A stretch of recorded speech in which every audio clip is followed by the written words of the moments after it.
All right, so tonight, so I had planned, again, I haven't streamed in a while. Work's crazy or has been crazy and will be for another month or so. I'm recovering from elbow surgery and it's mostly going smooth doing physical therapy and all that jazz. So I'm still playing stuff. Unfortunately or fortunately, I can I can work. I was able to work very quickly after my surgery, and then, which is unfortunate or not, I don't know how to look at it. And then, um, fortunately, I can still play games and type and all that garbage.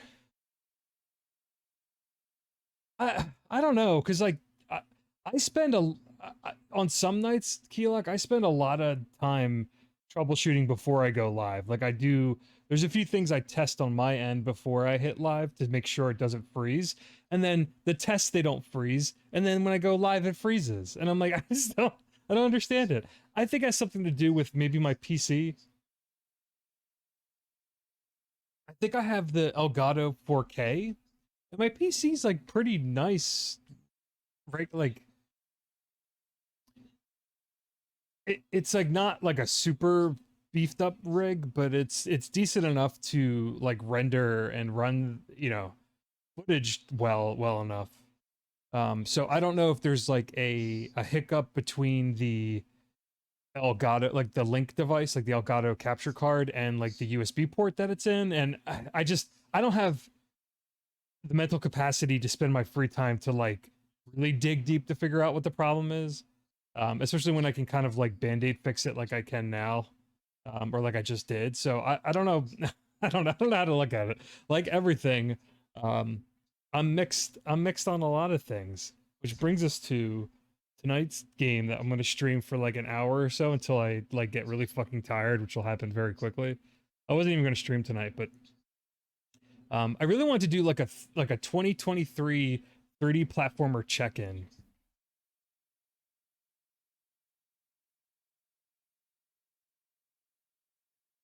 An ounce of prevention is worth a pound of cure.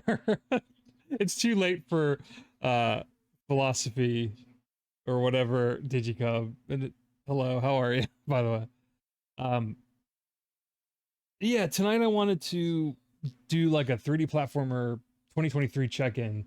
This game just came out maybe a month or so ago called Clive N Wrench, and like I said, like I'm kind of mixed on it. I like it, I dislike things about it. I'll get very quickly into the things I don't like about it. And then I was gonna stream um I wanted to do a combo stream of Clive and Wrench and share some impressions, and then I'm at the end of, or actually I've already finished it, but where the fuck is it? Why isn't it installed here? Or did I just overlook it?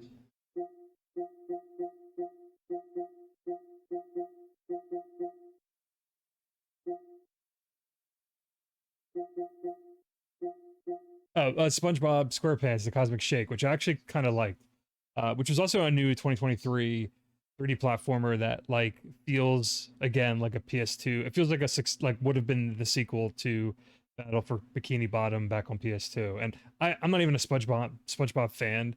I just love 3D platformers. Are like my bread and butter. So like if there's no like legit new original IP 3D platformers to play, then I just play like licensed shit because that's all there is. That's all that's left. And fucking Nintendo won't release a new proper 3D Mario game. It's been since 2017 that we had Odyssey. So now I've got to play shit like Clive and Wrench and SpongeBob games.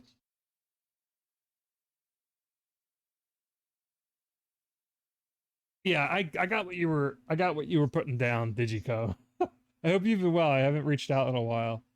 I'm still playing Destiny, and that's like a big headache as well. It's fun, but it's a headache. But all right. So let's get into Clive and Wrench.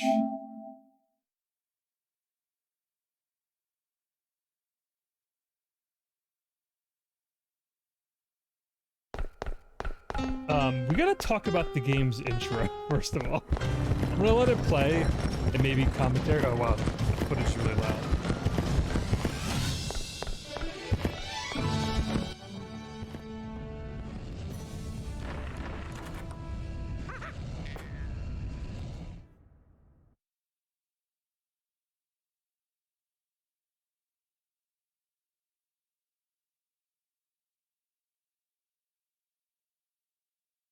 Yeah, I definitely spend the time band-aid fixing it. Did you? Alright,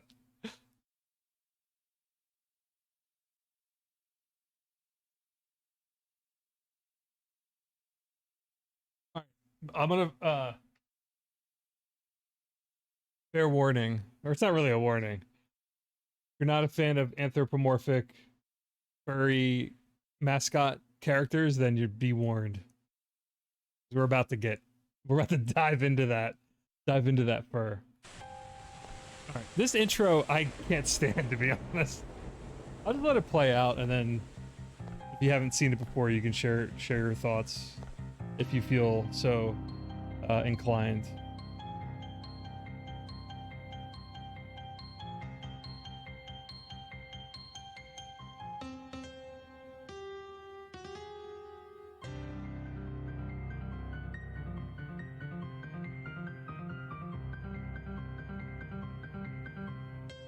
Yeah, I hear you, Digicub. I know what you mean. I want to eventually kind of figure it all out, or like what the main problem is, but I'm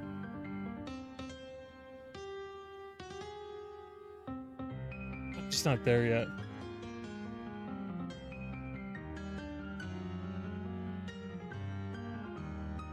Aster Asterius and Hades. I haven't finished Hades yet. Um, I haven't finished Hades yet, and I'm playing this.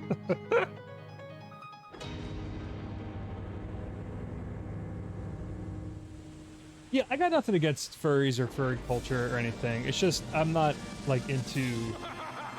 It just doesn't personally do anything for me. But I love mascot like furry anthropomorphic platformers,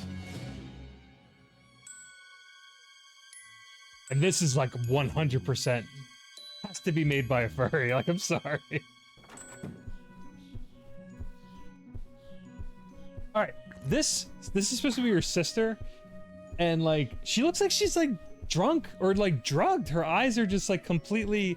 I think obviously it's supposed to be like she's tired, and she's walking in with coffee and she's gonna have a bowl of honey Gyrios, honey nut Gyrios. There's a lot of bad like attempts at puns and stuff. I actually hate this intro so much, but I do like this game.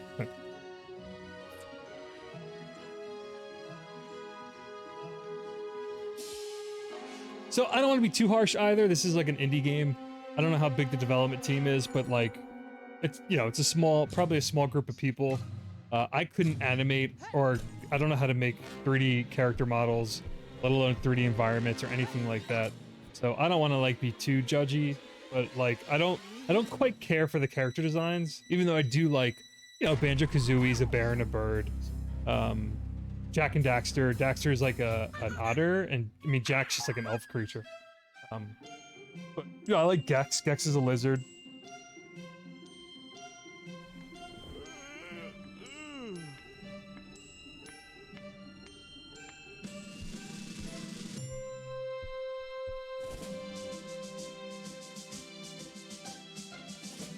But you're a rabbit and a monkey's the pair, I guess. I think the monkey's kind of dumb look. I mean, that's kind of a dumb face. So, some evil overlord in a castle broke into your house and stole your blueprints for time traveling. So, I guess your sister's some like tech rabbit. So she travels through time, collects. I don't really know what the I don't really understand what they're trying to imply with the story. I guess she collects artifacts from different periods of time to create this like sort of makeshift time traveling refrigerator that you're about to see.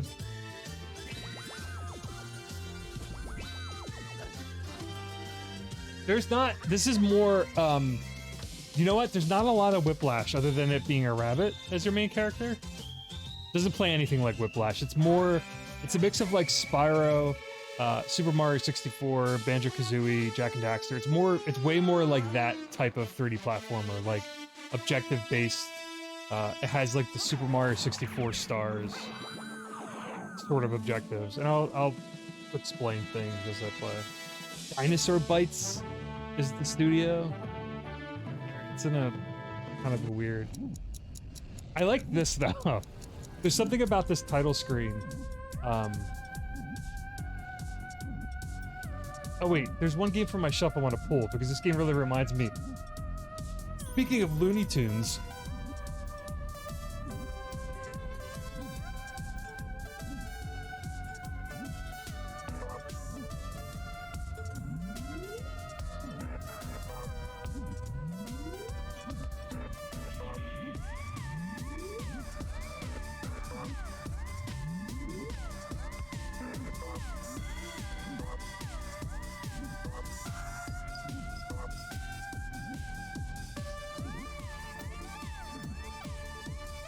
So, ironically enough, this game really does remind me of, and I'm assuming the developer had to look to this game also for inspiration, but back on PlayStation 1, I mean, there were a lot of licensed Looney Tunes platformers back in the day, but Bugs Bunny Lost in Time for the PlayStation 1.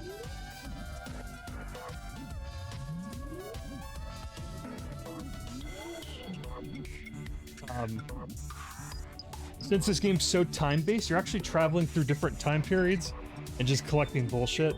I don't know I really don't understand the story, but that's like what you're doing in the game. And it does take sort of some elements from that Bugs Bunny game, but I'll explain in a second. Oh, and everything's in Euro pounds, so this is definitely a European developer. So I'm about halfway through, so this is like some mid-game impressions. The first time I'm streaming this game. I like the menus. The menus are cool. Everything's like a little sticky note or something on your refrigerator.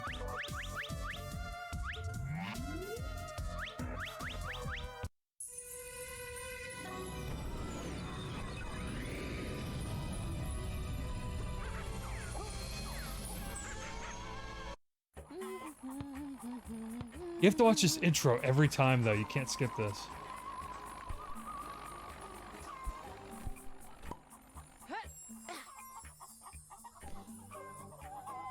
Alright, so...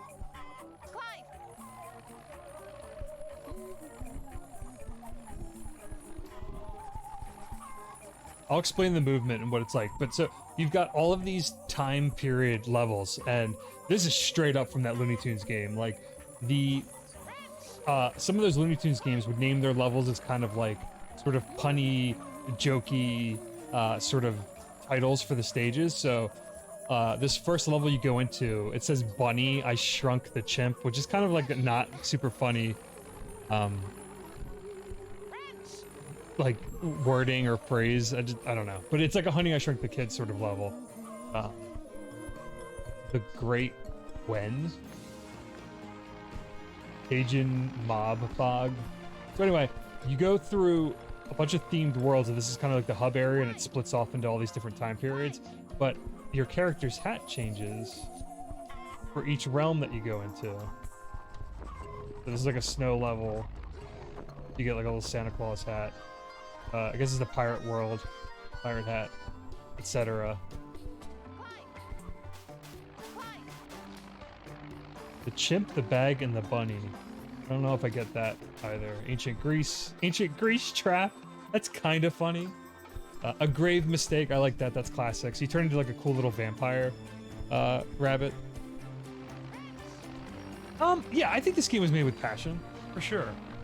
I think whoever made this game loves like PS1 and 64 era 3D platformers, and it comes across like very clearly. So we are up to the thing that's kind of a bummer about this. I thought maybe you could go into any world like out of order, because it kind of presents it to you that you can like traverse to any level. You kind of have to do them in order.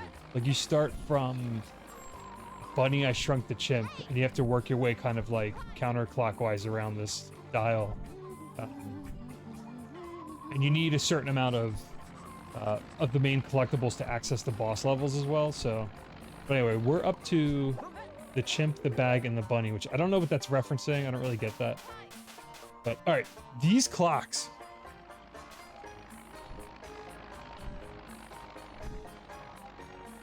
Yeah, I can't imagine this is one person, but yeah, it seems like it is. I mean, it is an indie game. I think it might be their first game, and I did see that it was in development for a long time. So, um, again though, for a small team, this is like a pretty fun, legit 3D platformer. It's probably one of the better ones I've played over these past couple years, because we don't get a lot of indie 3D platformers. Like we usually get, I mean, I've been saying this for years, but we're like inundated with 2D, you know, retro style Metroidvanias and 2D action platformers. Like that's all we get, like sprite-based sort of deals. So like I think it's when you get a game that looks like this, that's from like an indie developer, I'm like all over it immediately. I'll explain the movement when we get to like a better area. So these clocks, they're straight up the gems from Spyro. So if you played Spyro the Dragon, when you collect them, you get like a little number for their worth, like how much they're worth as a collectible. That's worth 1. The reds are worth, what, 2? Yeah. They make a good little sound. They kind of swirl around the character. This shit's important to me, by the way.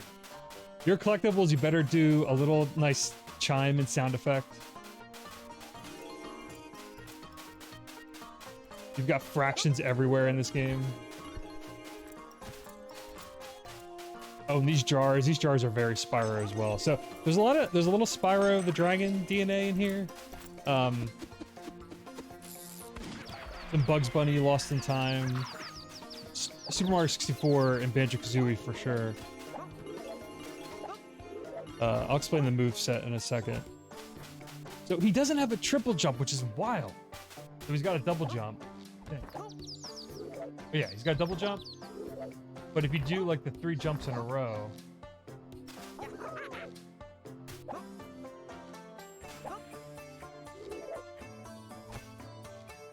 he does have the, oh, it was really glitchy. You can do the kind of like when you're running in one direction and then you move the analog stick in the opposite direction, do like a sideways somersault, like Super Mario 64 style, which is fucking cool. There's a ground pound, belly flop. He's got like a pretty good bouncy sort of animation. Animation's okay. And look how the chimp or the monkey kind of bounces up and down on his backpack. Kind of hanging on the ledge. On the edge of the backpack. That's cool.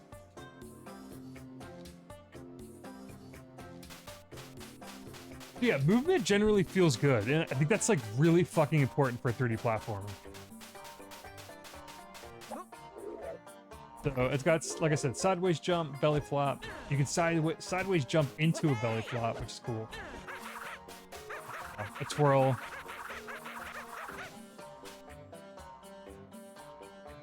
You can nap anywhere. You can just like chill out and fall asleep.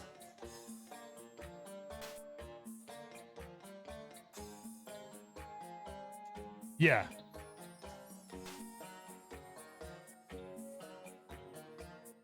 Yeah, well, I mean, there's some like not good feeling 3D platformers out there though. So at least this game has like movement fairly down. It's not as tight as Jack. It's looser than Banjo. Banjo-Kazooie I think is pretty stiff, but I like the controls a lot in that game.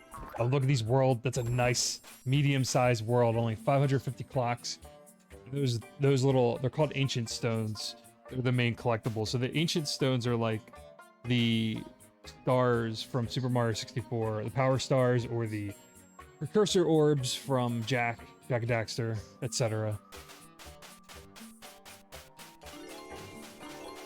Then this is the entrance to the boss, which I can access, but let's do the level first.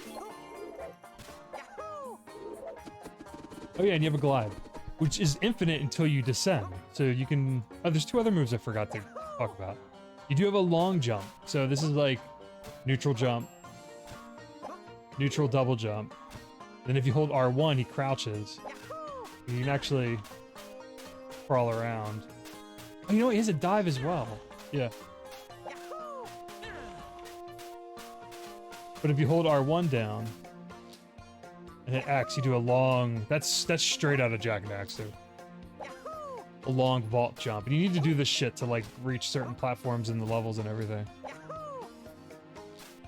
Double jump air dive. Oh, what did he do? You know what? It's a different animation. It's like, because that's like the belly flop, kind of. Yeah, one neutral jump, R1, is belly flop. Double jump. It's kind of like a weird... I don't know what he's doing. Like a somersault landing? Yeah, ground pound.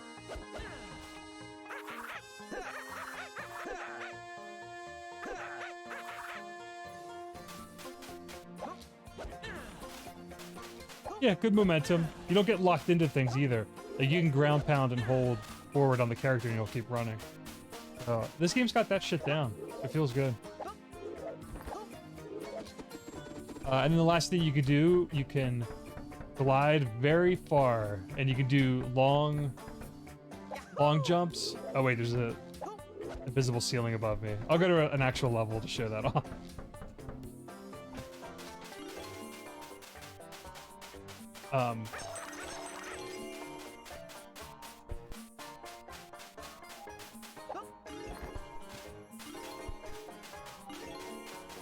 Yes, I mean, this game is straight up a collectathon. Like, even the main collectible objectives aren't very, like, they don't ask a lot of the player. They're not very, there's, like, some tiny little puzzle scenarios here and there.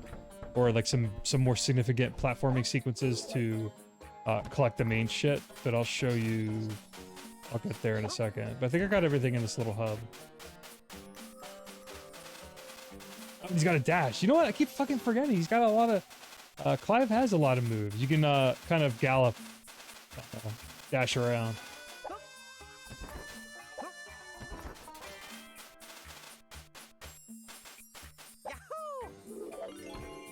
Alright, let's go into the level.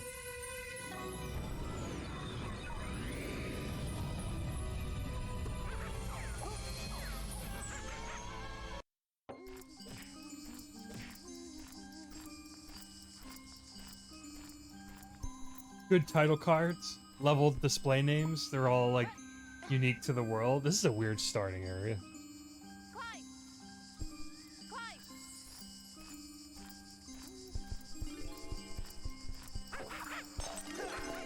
It's a little physicsy too. Like a lot of the objects are just like kind of flop around to your character. So, but yeah, there are 10 ancient stones, and you have like a sort of objective list. And you can collect them out of order for the most part once you like go into the world. And they all have like funny little riddles, very similar to Super Mario 64, like when you're on the star select screen.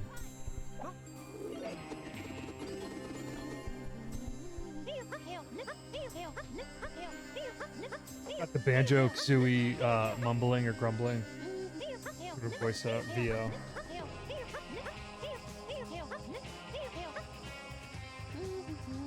Real quick, here's one thing I don't like about how they implement it, though, and this is like a nitpicky thing, but the reason why Banjo-Kazooie's sort of gibberish voice acting worked was because, like, the lip sync of the characters and the amount of words they were saying sort of matched up with their gibberish. It's not really done well here. Like, when you go talk to your sister, for example, like, she'll keep, like, this is just letting the text naturally play out.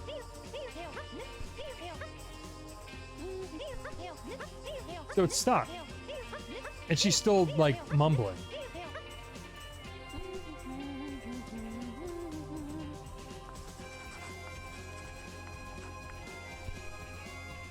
I don't know. It's not in sync. I don't think it's correctly synced. Not that it's a big deal, but whether it's intentional or not, I don't know. I don't like the font choice either. It's too small. It looks like it doesn't fit the game.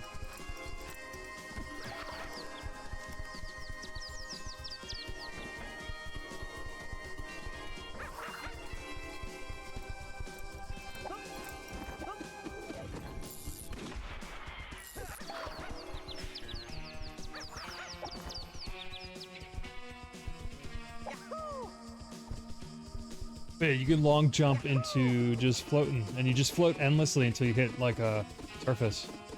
So you're constantly descending, but it's kind of like an infinite hover. You can ledge grab.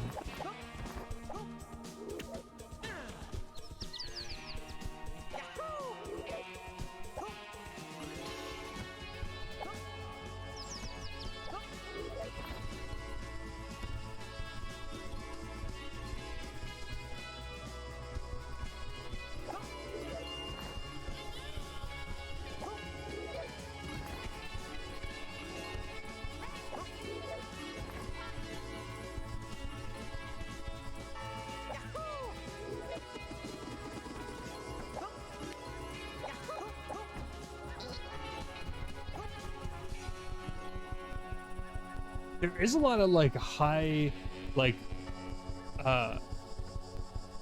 highly detailed textures with like writing everywhere in this game, which is cool. Like this hair cutting, tooth pulling surgery, Jack Drew's Whitechapel barber. There's like this kind of shit is like all over this game, which is cool. Like a lot of unique signage. Like look how cool that, like how fucking cool that artwork looks on that sign. It's like super clean.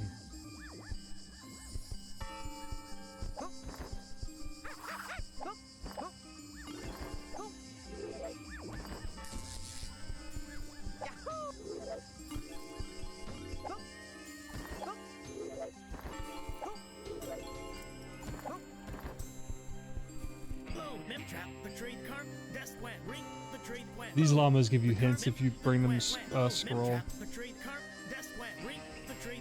Look, the text is done, and he keeps talking.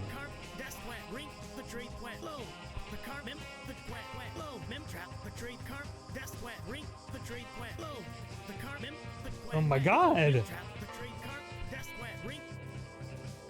Ah, that's like, I think that's just like bad. That's like just straight up bad. I would have done that so differently.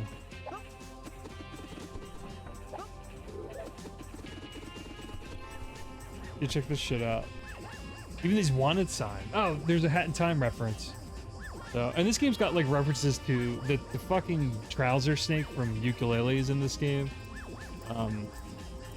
That's a reference to another. They're not even the same developer. There's kind of like this collective indie 3D platformer sort of union or something happening where like Ukulele ends up in like a million games now. This Hat in Time character is finding their way into other stuff. But yeah, look at like the HD sort of like clear printed wallpaper texture. This like wanted reward sign. Because usually this kind of stuff would just be like kind of blurry and like the texture would be hard to read. Lady Kaz's Husky's favorite. Art crafted for the lady. Handcrafted for the lady, handcrafted for the gentleman. They're the dogs, never mind. That's cool. Yeah, this shit's everywhere, see? Photograph company. Or talking machine. It talks, it sings, it laughs, it plays cornet songs. Yeah, well, Shovel Knight's been around the most, for sure. They're like, he's just playing himself out everywhere. Which is fine, because Shovel Knight's cool.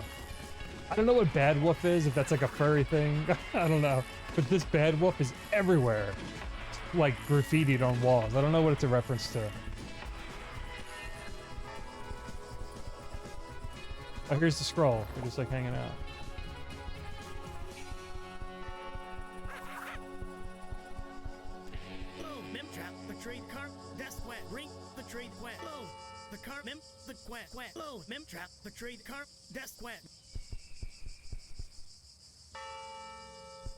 Oh, it is? It's a Doctor Who thing? Okay. I've never watched Doctor Who before. Also, nothing against that show, I just never watched it.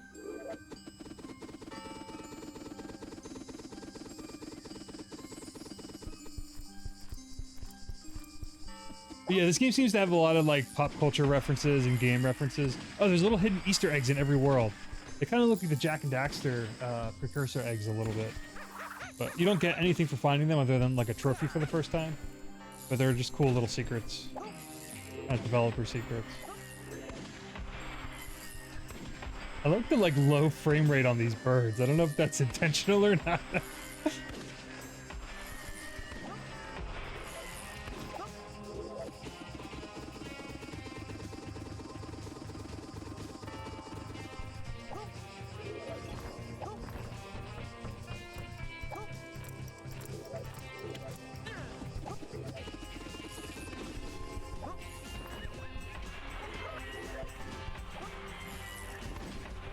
So we're just gonna 100% this world, maybe beat the boss, and then I'll call it a stream. So it'll probably be like about an hour, depending on how long this world takes. Can you go in here? Oh, okay. That's a whole other part of town. All right. So here's one of the main collectibles, and a lot of the game is like this. Look, it's just like hanging out. Ton of the main collectibles are just like kind of, which I don't mind, but they're just kind of like scattered, just sitting there, and you just run up to them. And I'll just say this now, I'm a little tiny disappointed with the pickup animation. It's not as cool as it picking up a jigsaw piece. It's not as fun as even a precursor orb, let alone a power star in Super Mario 64, but here it is. Nearly on track. So he looks at it, it spins around the character, it's fine. At least there's something. At least there's some unique animation for picking up the main collectible.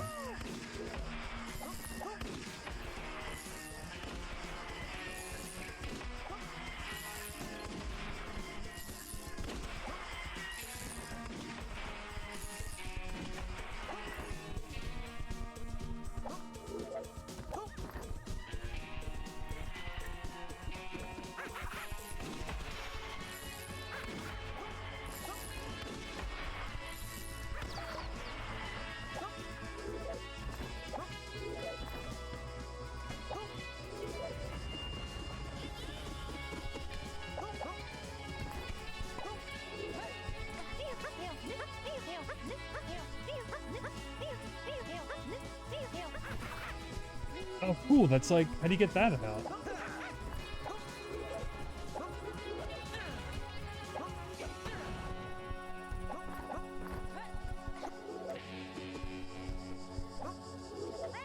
Oh, maybe it has to do with this.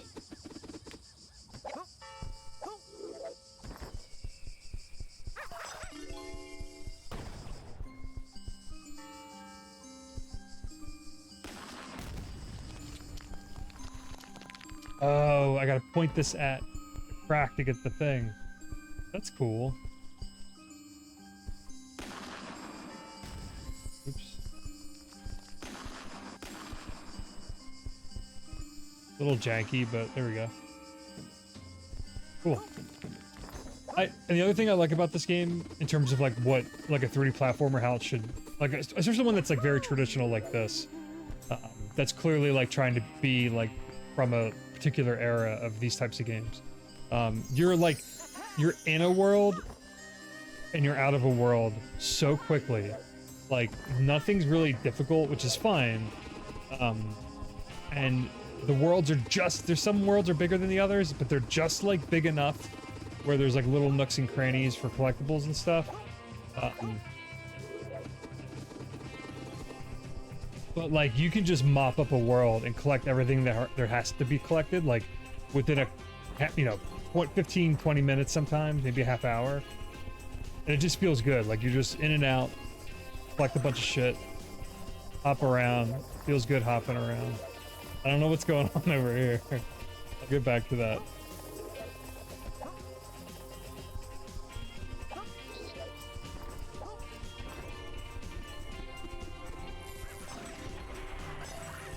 There's a trophy for making one of these computer dudes shoot each other.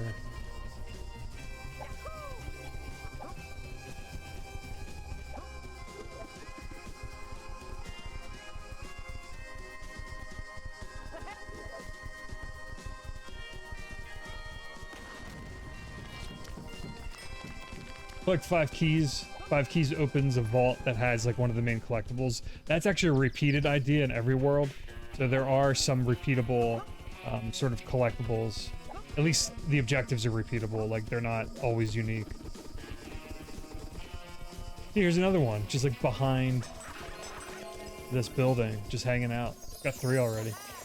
Placed very portfully. And they're always like little puns or cute little phrases for the main collectible.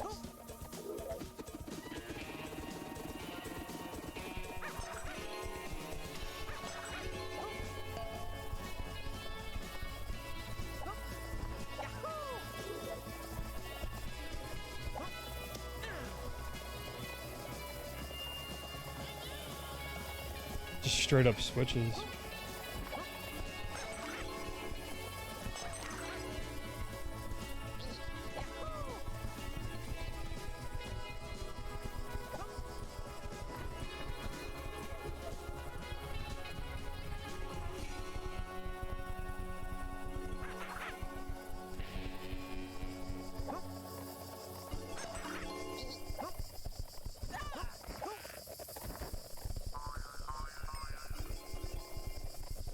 Let's collect all the garbage before we do the objective here, because clearly something's going on.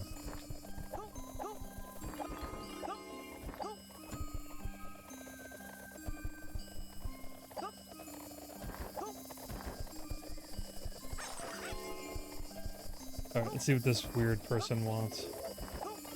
What are these, rattlesnakes in dresses? Is that what we're looking at?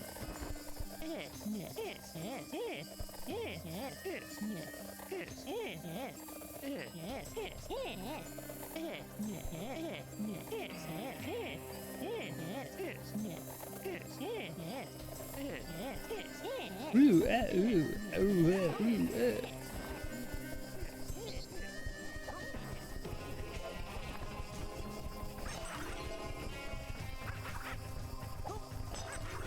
I like this, like, sort of Google image map sort of background in the back.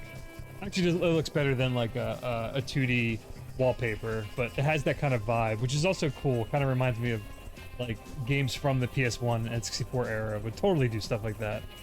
But there's a nice little haze on it too. Some like visual effects going on there.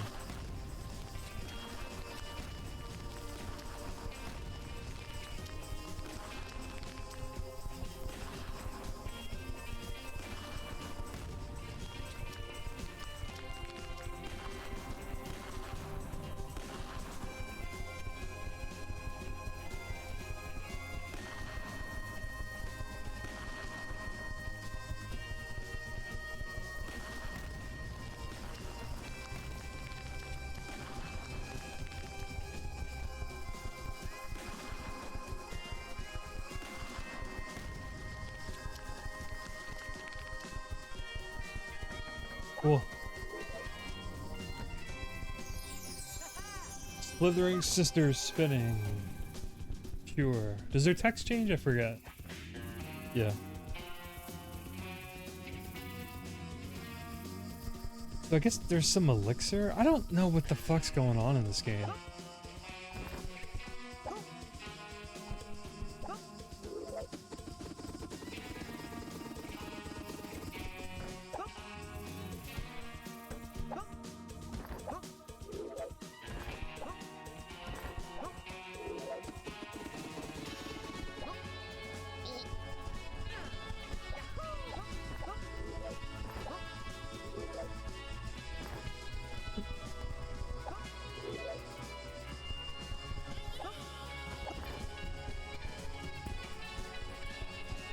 I do like these transitions, by the way.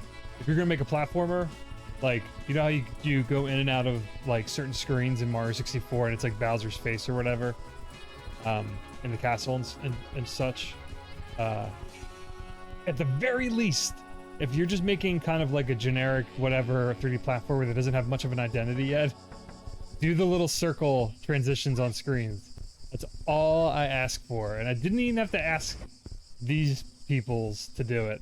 They already knew what was up, because I love this kind of shit. There's nothing I dislike more than just like boring screen transitions. And again, especially for 3D platformers, I think they're like essential. Just any little tiny thing to add some personality to your game.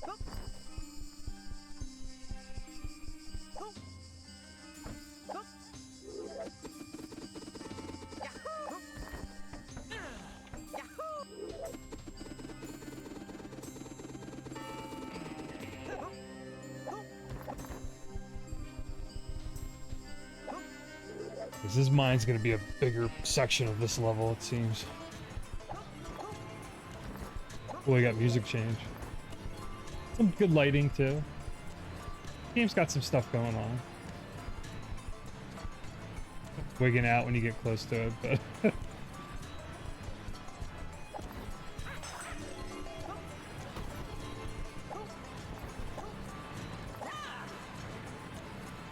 oh, it's like steam hot water. Okay.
Mine or mine?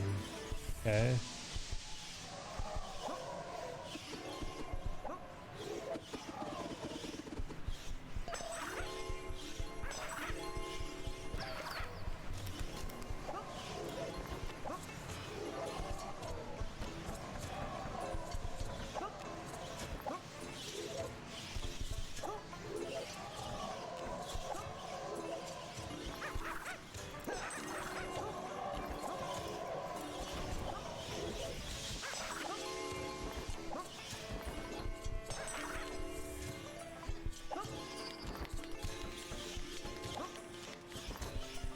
Oh, so this like little sort of shining rabbit that's running all over the place. Let me there we go. He's kind of running on like a predetermined path. Those are in every world as well. So they're like just a kind of like a little, they're really easy to always get. But they're like the same in every world. They're just like on a predetermined path somewhere in the level. I think there's what 2 or 3 objectives that are repeated in every world, which is kind of a classic, again, like 3D platformer sort of staple. Like there's always the red coins in Mario 64. There's always collect 100 coins. There's always what else is repeatable?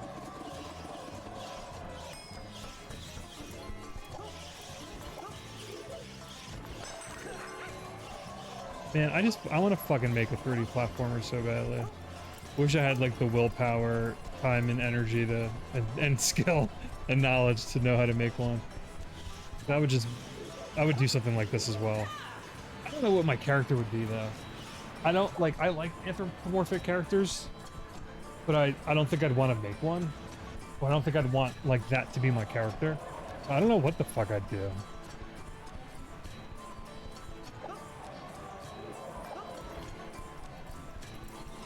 You can't beat the bear and the bird. Like, Banjo-Kazooie is just like, it's just such an all-timer and is so undefeatable in terms of like mascot platformers.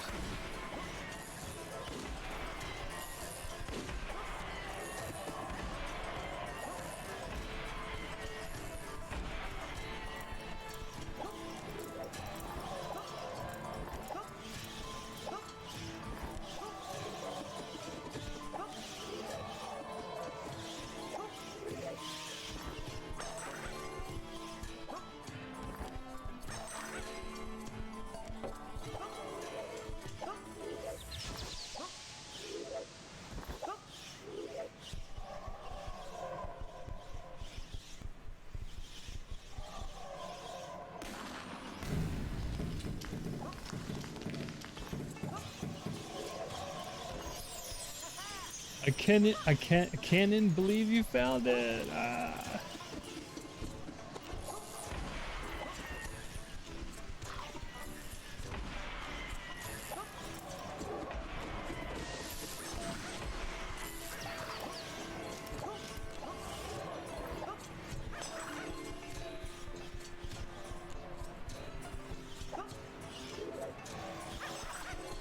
So disoriented in here. I don't know where the fuck I'm at.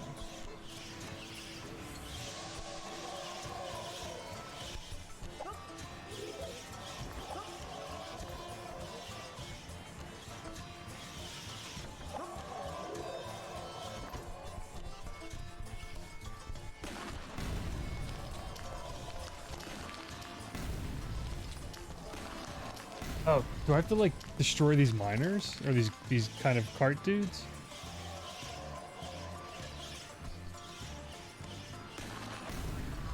Oh, you can blow them up. Okay.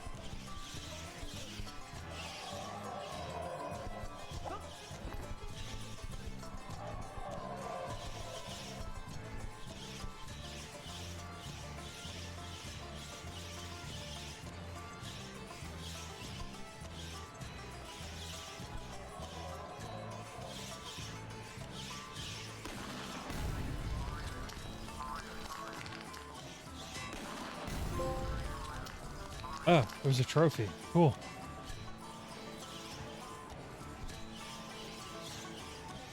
You can tell I love 30 platformers, sounds like. Wait, how so? I do, yeah, I do fucking love them.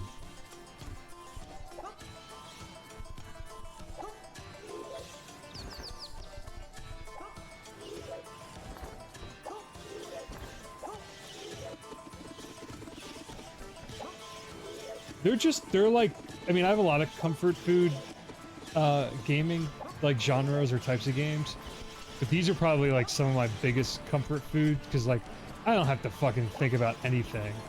I just like running around and filling in fractions. Like, you give me that 550 and the 10 and the 5 in the corner, the clocks, ancient stones, and those keys. I just want to fill it all. That's what I fill it in, and not think about anything, and then just chill out.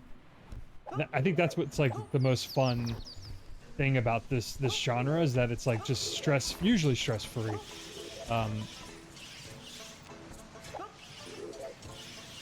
And it's just like core video game stuff is usually like what 30 platformers are about. If that makes any sense. Like good movement, aggression, constant dopamine hits. Just give me a bunch of little bullshits to collect everywhere and I'm good.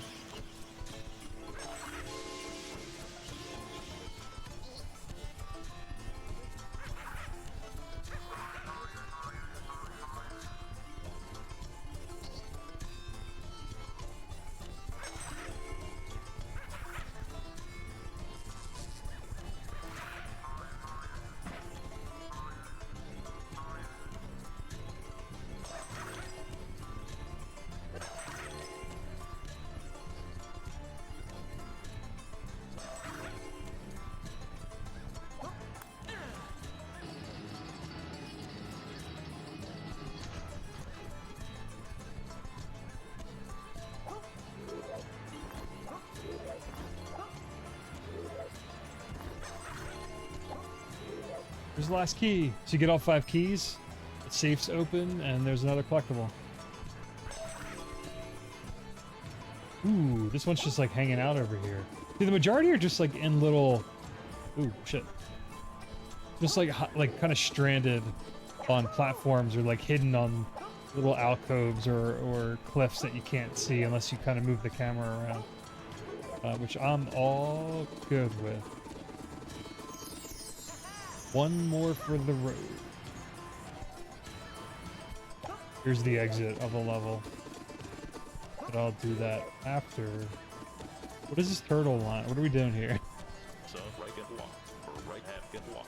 Right half, walk, get right, sir. Right half, right, sir.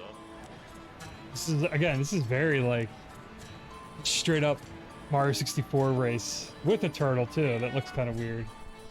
Whoa, he's fast as shit! I got my shortcuts, though. I bet he's gonna take, like, some nod. Oh, fuck. No, I'm fucking this up.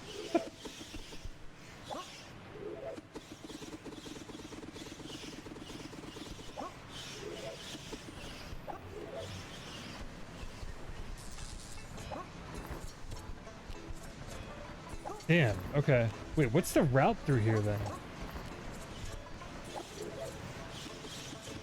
Alright, I got it, I think. Just make a right out of there and, like, jump up to get this thing.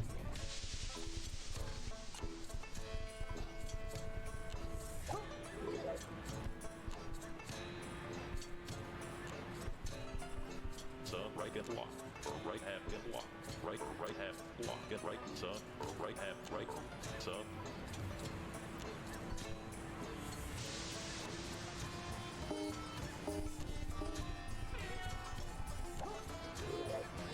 Hammer fucked me up.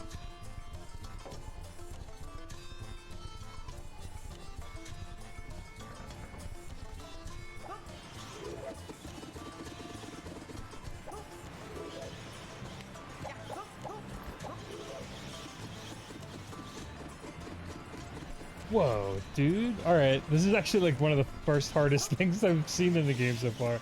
And we're like halfway through it. By the way, when you collect everything in a category, you get a little check mark next to the fraction in the upper left corner of the screen. Totally not necessary, but like very necessary. Again, I would have done something like that too if I made this. Right half, walk, get right, sir. Right half, right, sir.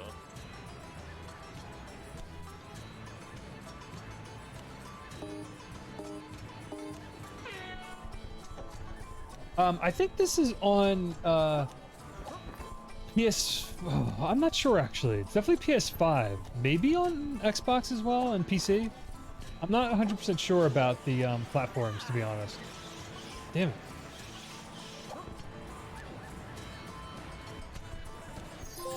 Wait, what? What happened there? Oh my god, that was so weird. I died and respawned, and the thing was still going. You know what? I'm not gonna question it.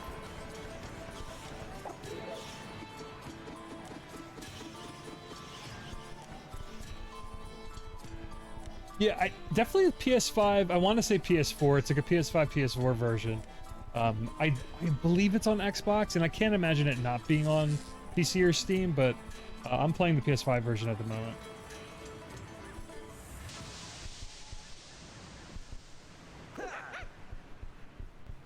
Sir, right, get walk.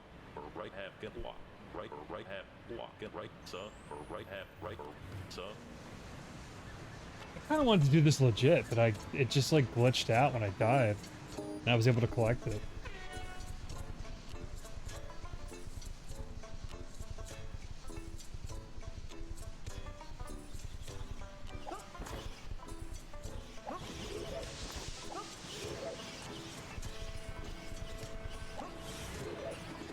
Oop. Okay, I did it anyway. No, I took a different route. If the collectible was still there, I would have done it like properly. Alright, so we're just missing one more ancient stone, and then this world is... You get a cool 100% complete little title overlay when you do it. Maybe it's through here. No. Alright, wait, where's this last stone at? So let's actually go look at the list. Is this safe right next to the ammo? That's the clue.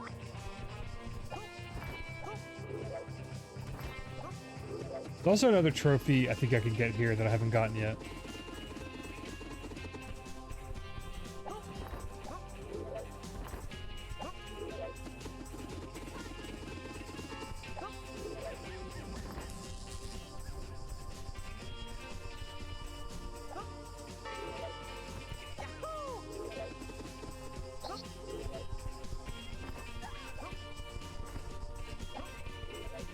this safe here right next to the M?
I mean, here's a bunch of ammo, but like, what are they talking about?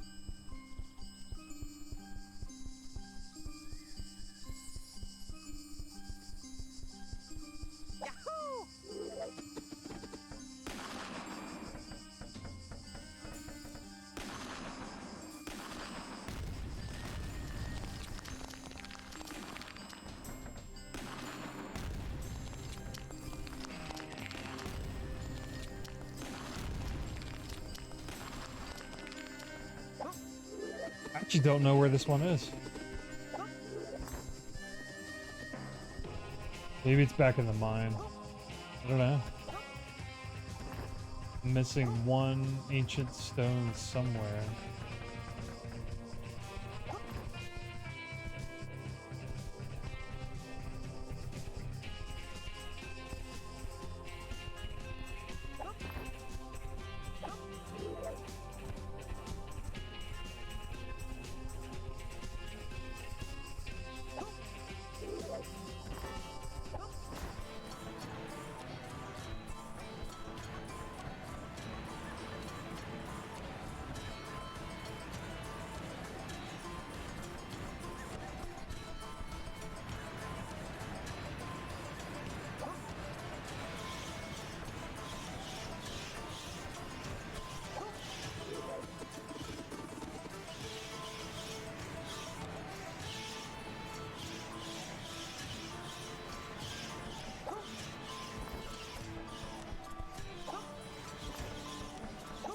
Oh, no, I didn't come back for this.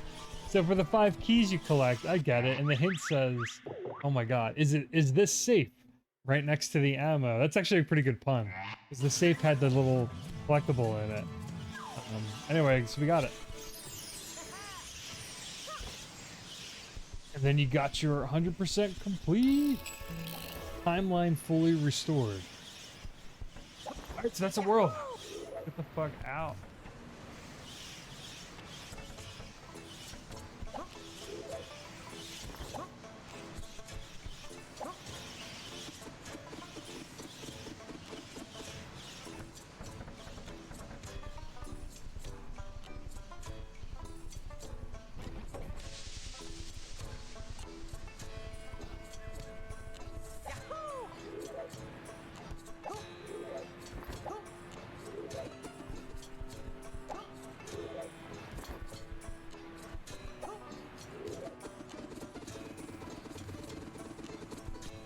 come back in here really quick because I think there's like a trophy I can get that I didn't get before.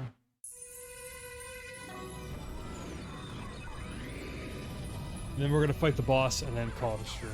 I gotta go to bed.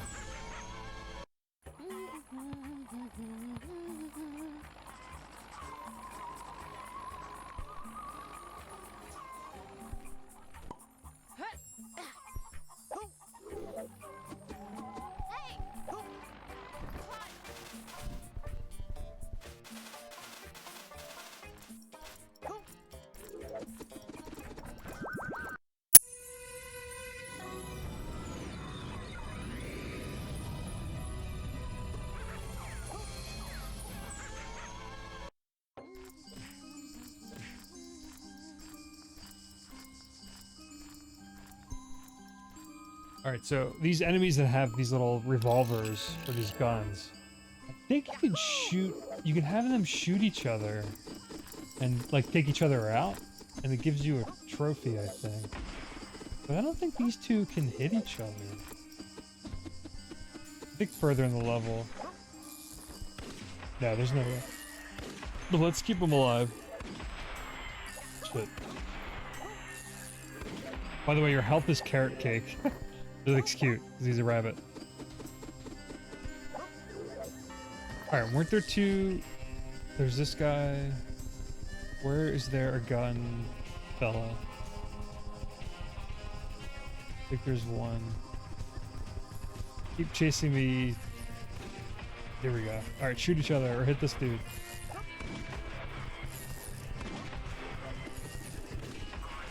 No, I didn't want to... Oh.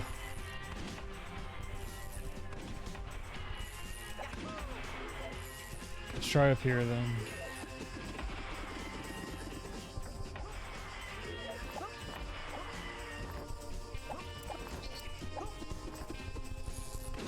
Alright. What? I didn't even touch the enemy.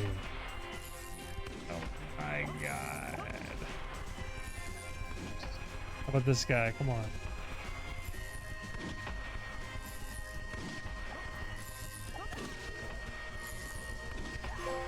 There we go. Got it. Alright, get me the fuck out of here!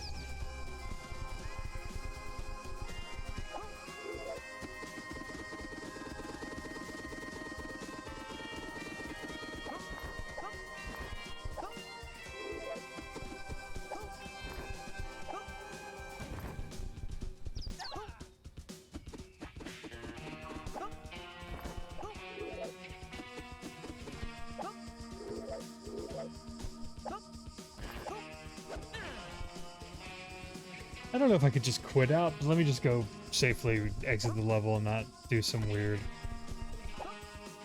Even though they were just trophies, they weren't like any in-game collectible or anything. But it's quick to get out of here. Yeah, so the worlds have like a few little ideas, nothing... Again, you're not in them for very long, and the objectives are very simple. It's... Like I said, it's very kind of in and out. You sort of like tour around the levels, and by the time you kind of get a feel for them, or kind of get out of what you want to get out of them, like you're out of there. So I'd say like the ancient Greece world was probably like the largest world in the game so far. Maybe I'll just show what that looked like before I put the stream out.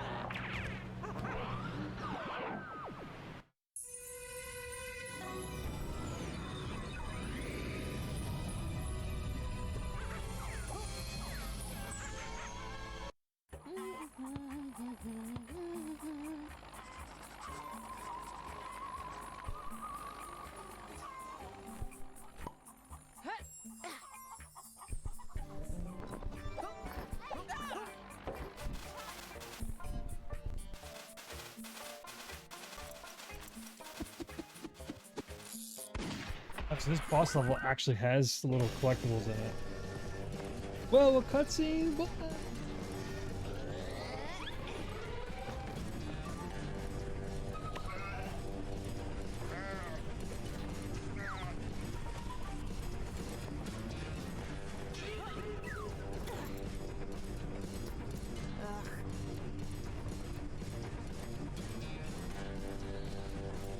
Yeah, all the written text on like banners and signs and shit, everything looks really like good.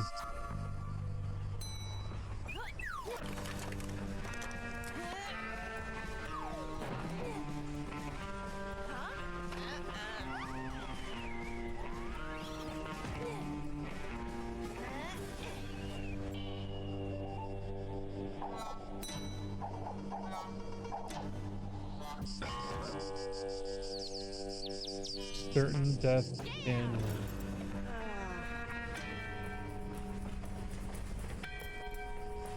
Why is this cutscene so? This is like the most budget I've seen so far in this game. Whoa, just dropped me right in.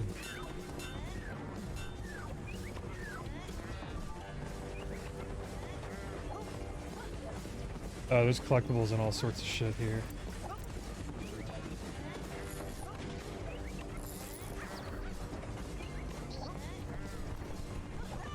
It's funny, the other game I was going to stream with this game originally was that, like I said at the start of the stream, the new SpongeBob game, and that game's first world is also, whoa, what is happening? A cowboy western themed world. And it had a train sequence like this too. So all these games are just like the fucking same thing.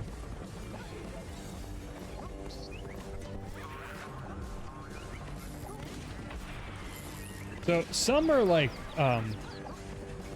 there are like actual bosses in this game, but then other boss-like levels are kind of sequences like this, where you're sort of either chasing something or they're like these little mini, more linear stages than the open kind of, open collectible zones that the main levels are kind of structured like.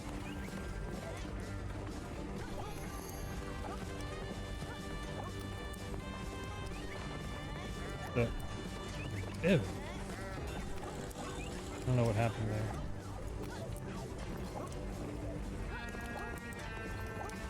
And this is like pure platforming compared to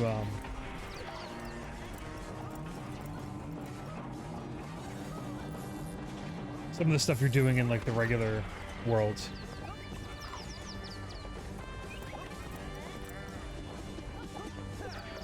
Alright, I collected everything. Where's this going?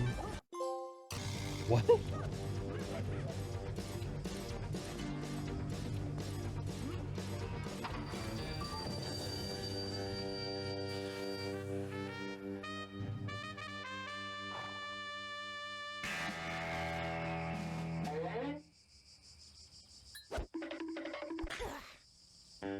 That's very Looney Tunes.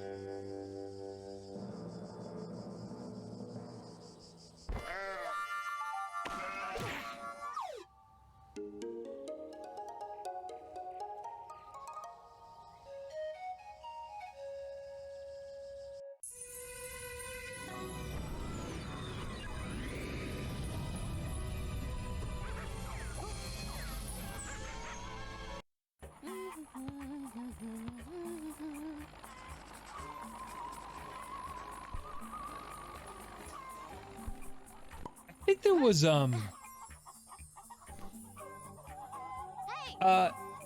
yeah, I was talking about the movement earlier, Silent Snake. I think it's pretty good. I wouldn't, it's definitely not heavy. A little slippery. I mean, you straight up have like a hover float. So when you hold square in the air after you jump, or if you even press it just once, you kind of hover indefinitely, or you float indefinitely till you hit like the surface or the ground. He's got like the... Does he stop on a dime? Yeah, he kind of stops on a dime. So he doesn't it's not as tight. I don't know. I know people go back and forth on Mario 64, kind of like everyone sort of looks back on it and is like, maybe it's not the best controlling game or whatever. I think that game controls like masterfully still. Just Mario's moveset in general. And like, this game has like the sideways jump that Super Mario has in 64. In a typical ground pound. You can dash around, do long jumps. You can do high jumps and good double jumps and stuff. So I'd say it's like a little floaty, like a little slippery, but still like pretty good, just general good movement. I think, funnily enough, I think like, I'm trying to think of some other 3D platformers lately. I love the way actually A Hat in Time feels. I think I haven't gone back to, I mean, 100%ed Ukulele when it first came out, and I haven't gone back since. Or it's been years since I've like played the original game. I don't remember exactly how that game felt, but I think like Banjo, for example, is pretty stiff, but I like the way Banjo-Kazooie controls as well. I mean, one of my all-time favorites is also the first, like my favorite platformers are like Banjo-Kazooie, SM64, I think there's a trophy here. Shit.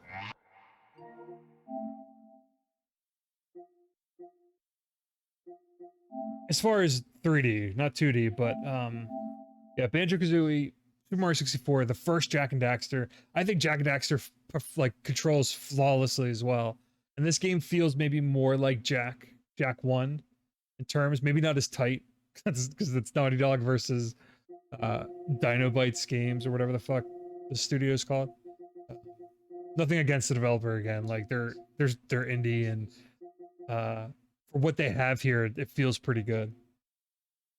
Where's this trophy?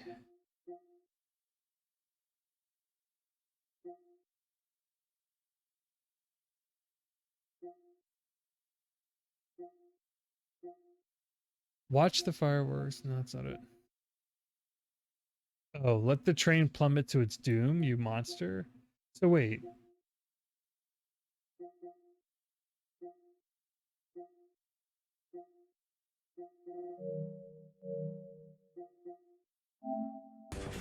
So, I just like hang out here and just let it. Maybe this isn't like an endless loop or whatever. I also love the first Sly Cooper. Like Sly Cooper 1. I mean, Sly Cooper, all of them control well, but I love the first Sly Cooper. That's up there in terms of like 3D movement. I think Hat in Time controls well.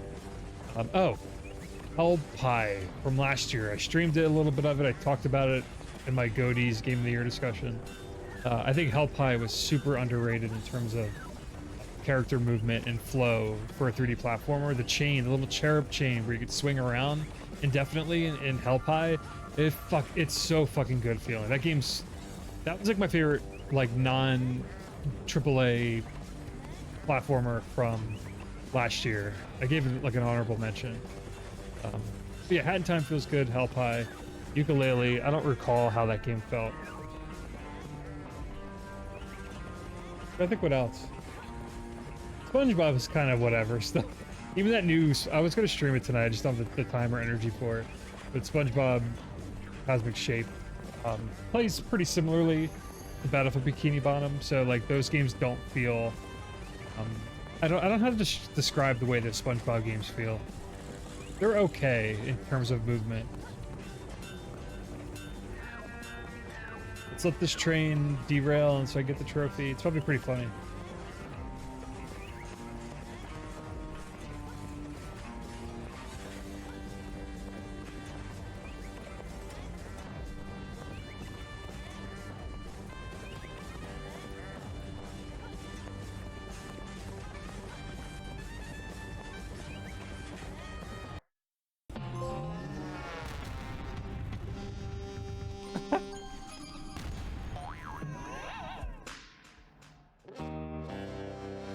Oh, I like that. You get like a little unique game over. Yeah, these devs are cool. They got it. They know what's going on.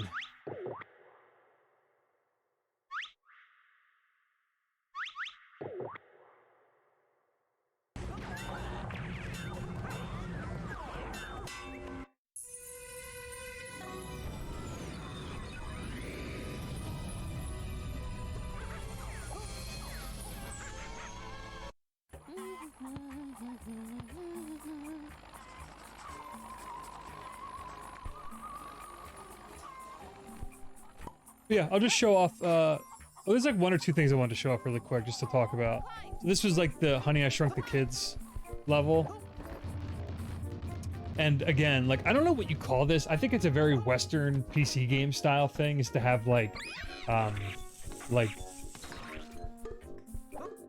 So here's, or maybe it's just like a rare thing, rareware, like old school platformer sort of stuff. Like, I don't know what you call this. Like, there's the dog father instead of the godfather, like little play on puns of like, you know, pop culture and other media, like movies and TV and video games and stuff. But like Blunker's Bad Breath Day, some of this is kind of like a little juvenile. I guess maybe that's the point. I don't know. Barry Planter and the Dungeon of Mystery. I don't know what that's supposed to be. Barry Planter and the Philanthropist's Brit. Froggy 2. Sure. Dudsy 3D, Bubsy 3D. Taken 3? Tekken 3? Wally Gang Karting? Lil Stu and Bub and Baz Space Blasters. This person definitely played that Looney Tunes game I was just talking about. Because there's some Looney Tunes shit in here. Monarch the Invisible Den. So this shit's so like high definition, like these little art assets. I think it's really fucking cool. Like this, and like this book here, or this cassette tape. I mean, this is some furry stuff. Judas Cradle.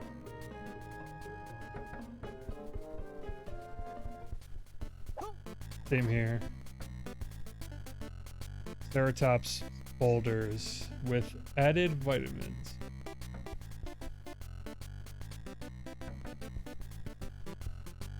I like that, Dave Boa. It's cute. Yeah, just look at like, it's some like high, clear textures that you can read. That you can like read the ingredients on the back of this unitar rings. I guess it's these little onion rings.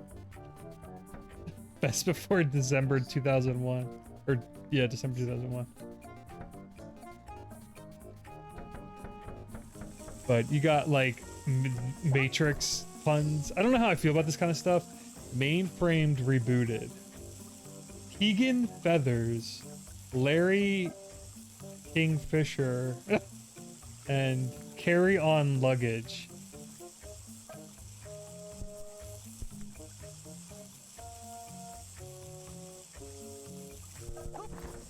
Some of this is like probably some European, like what the fuck is, like I get the Matrix and the Godfather, but what the fuck is Rich and Nick in the Terrace? Rich and Nick in the Terrace.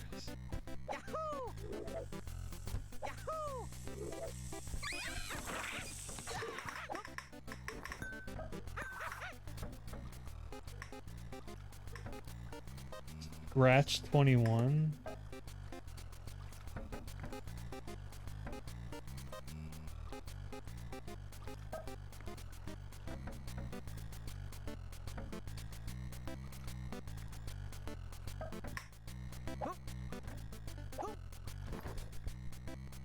Oh, I didn't get this.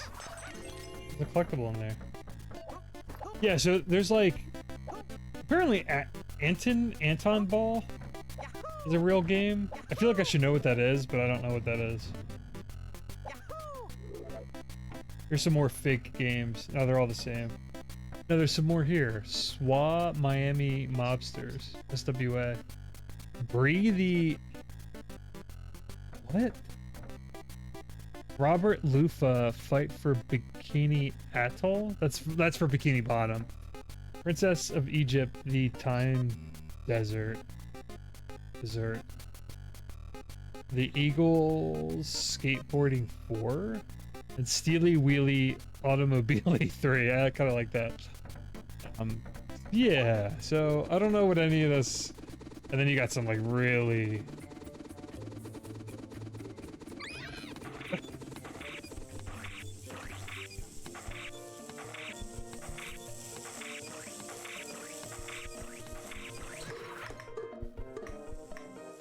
I don't like this.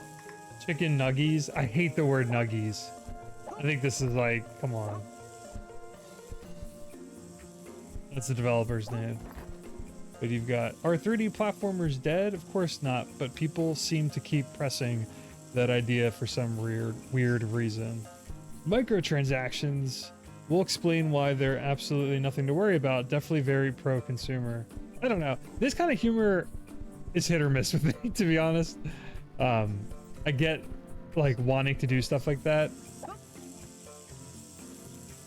Jackie the Vampire Hunter. Is this supposed to be Buffy?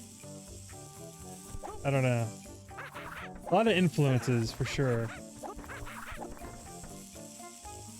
Wiley Whiter's Confectionery Corner.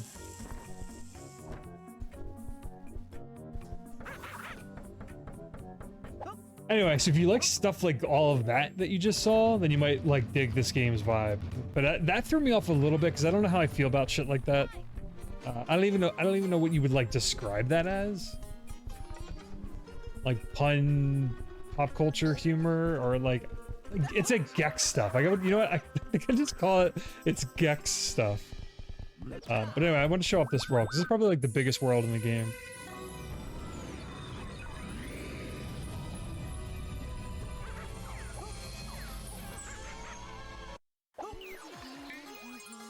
Oh wait, not this world. This world's cool looking though. Sorry.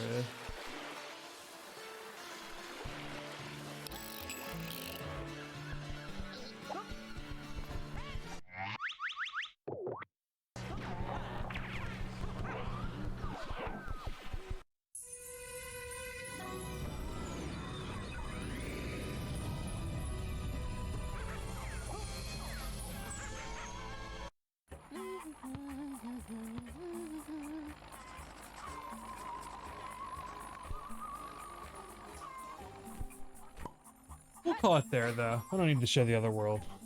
Let's save it and quit out.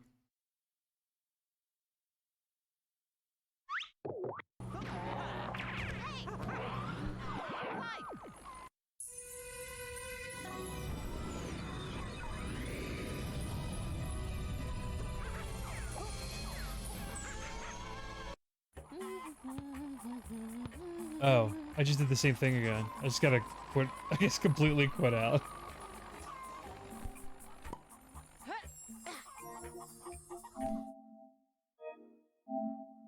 So that's Clive N Wrench.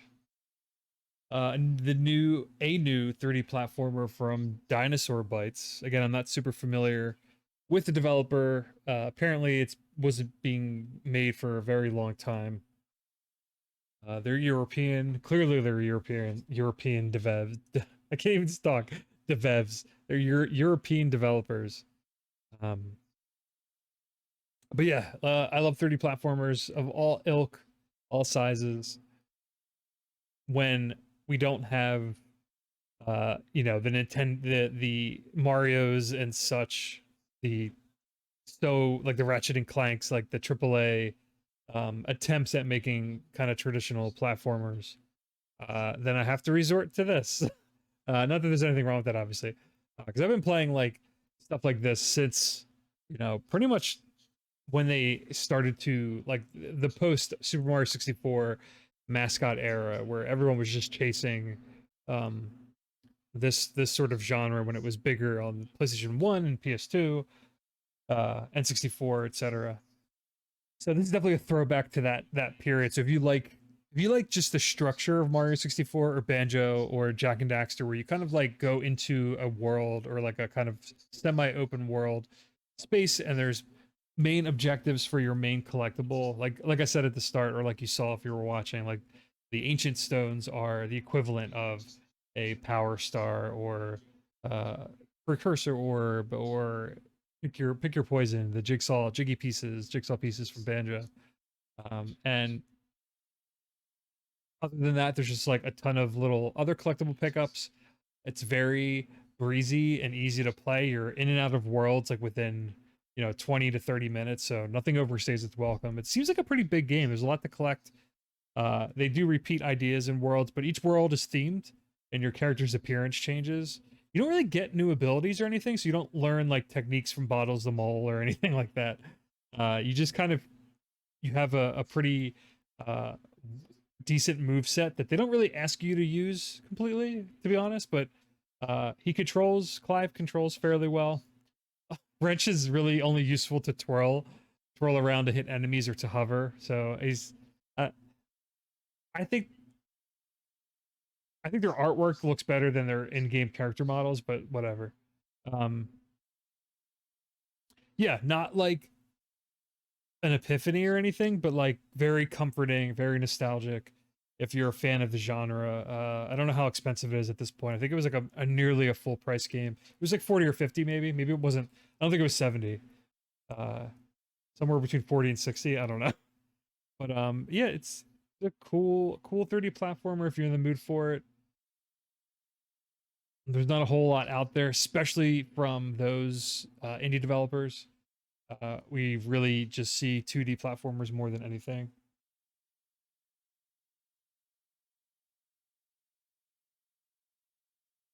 But yeah, that's it for me.